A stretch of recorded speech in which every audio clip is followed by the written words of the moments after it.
श्रेयान् द्रव्यमयाद् यज्ञात् ज्ञानयज्ञः परन्तप सर्वं कर्माखिलं पार्थ ज्ञाने परिसमाप्यते।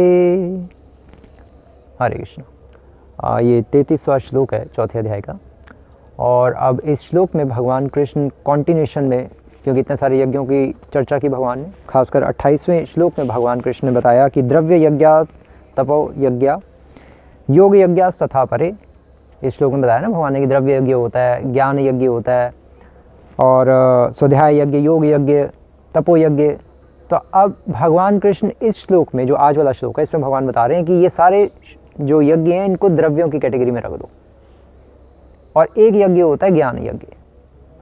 कहने का अर्थ ये है कि भगवान कृष्ण बता रहे हैं कि श्रेयान द्रव्यमयाद यज्ञ, अर्थात कि श्रेष्ठ है द्रव्यमयाद, द्रव्यों के यज्ञाद, यज्ञ से, द्रव्यों के यज्ञ से श्रेष्ठ है क्या? ज्ञान यज्ञ परंतप, हे परंतप ज्ञान यज्ञ श्रेष्ठ है।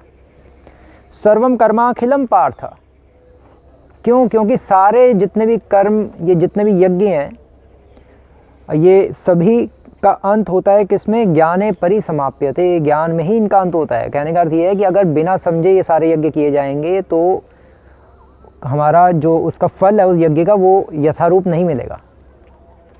यज्ञ का फल क्या है? यज्ञ का फल है भगवान की संतुष्टि, भगवान को प्रसन्न करना। यज्ञ तो भगवान विष्णु का ही एक नाम है, यज्ञो वै विष्णु। तो भगवान ही जब प्रसन्न नहीं होंगे तो उस यज्ञ का फल क्या मिला? तो इसलिए भगवान कह रहे हैं कि श्रेयान द्रव्यमयाद यज्ञ, कि श्रेष्ठ है द्रव्य यज्ञ से ज्ञान यज्ञ। तो द्रव्य यज्ञ क्या है? द्रव्य यज्ञ एक्चुअली जो भी यज्ञ शरीर के स्तर पे किया जाए,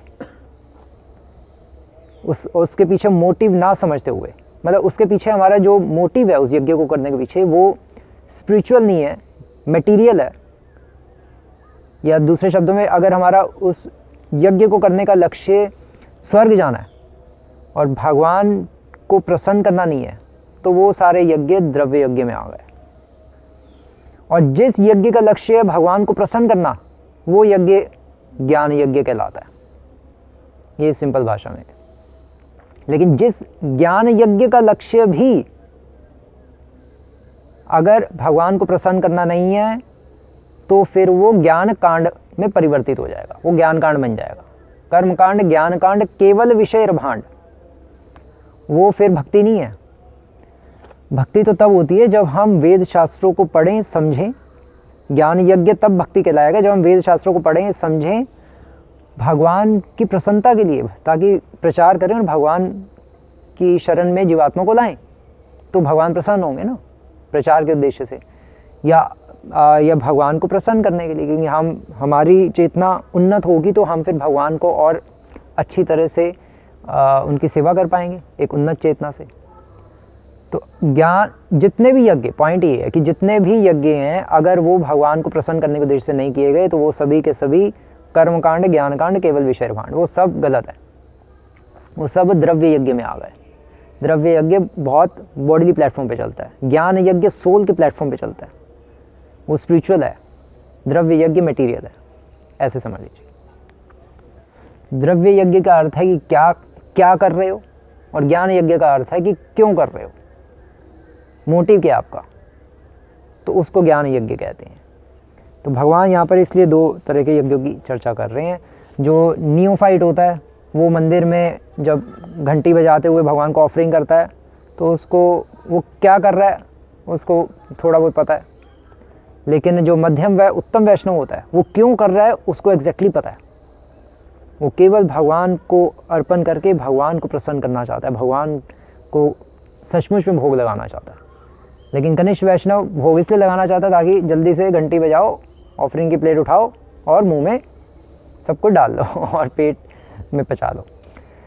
मतलब उसको अगर समोसा पसंद है नियोफाइट का, तो वो समोसा भोग लगा के खाएगा, पॉइंट ये है। लेकिन उत्तम और मध्यम, खासकर उत्तम वैष्णव, वो वही बनाएगा जो भगवान को पसंद है, और फिर वो भगवान को भोग लगा के वो जब भगवान को ऑफरिंग करेगा तो वो सोचेगा मेरा जीवन कृतार्थ हो गया। कनिष्ठ जब खुद ऑफर करेगा, अर्थात कहने वाला कि जब वो प्रसाद खाएगा तब वो कहेगा मेरा जीवन कृतार्थ हो गया क्योंकि वो कहेगा क्या टेस्टी बना, मज़ा आ गया। तो लेकिन जो उत्तम वैष्णव है वो भोग लगाते समय अपने आप को कृतार्थ समझेगा। वो द्रव्य यज्ञ कर रहा है कनिष्ठ, और जो उत्तम वैष्णव वो ज्ञान यज्ञ कर रहा है, ज्ञान के साथ कर रहा है, उसको पता है कि इसका लक्ष्य भगवान को प्रसन्न करना है।